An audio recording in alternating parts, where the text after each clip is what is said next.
আক্রমণের চাপ বাড়িয়েও প্রতিপক্ষের জমাট রক্ষণ ভাঙতে পারছিল না কানাডা। ম্যাচ গড়া ছিল অতিরিক্ত সময়ের দিকে। সেই মুহূর্তে দারুণ এক গোলে ব্যবধান গড়ে দিলেন কানাডার মিডফিল্ডার স্টেফেন ইস্তাকিওর।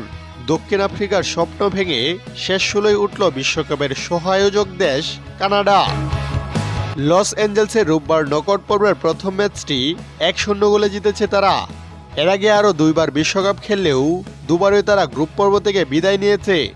প্রথমবারের মতো শেষ ১৬তে উঠে ইতিহাস গড়েছে উত্তর আমেরিকার দেশটি। অধিকাংশ সময় বল দখলে রেখে এদিন পাল্টা আক্রমণ নির্ভর ফুটবল খেলে দক্ষিণ আফ্রিকা।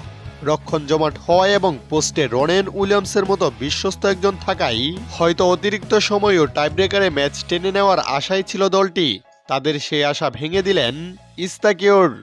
পুরো ম্যাচে গোলের জন্য ১২টি শট নিয়ে ৭টি লক্ষ্যে রাখতে পারে জেসি মার্শের দল। দক্ষিণ আফ্রিকার ৬ শটের একটি মাত্র লক্ষ্যে ছিল।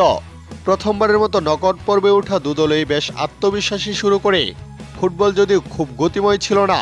এদিন পুরো ৯০ মিনিট আক্রমণ আর পাল্টা আক্রমণে দুদলই গোলশূন্য থাকলে মনে হচ্ছিল ম্যাচটি অতিরিক্ত সময়ে যাবে।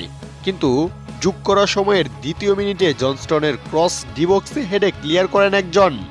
কিন্তু ফিরতি বল ডিবক্সের বাহিরে পেয়ে বুক দিয়ে নামে দুর্দান্ত এক হাফ বলিতে দারুণ শটে দলকে শেষ ১৬য় পৌঁছে দেন কানাডার মিডফিল্ডার স্টিফেন ইস্তাকিওর।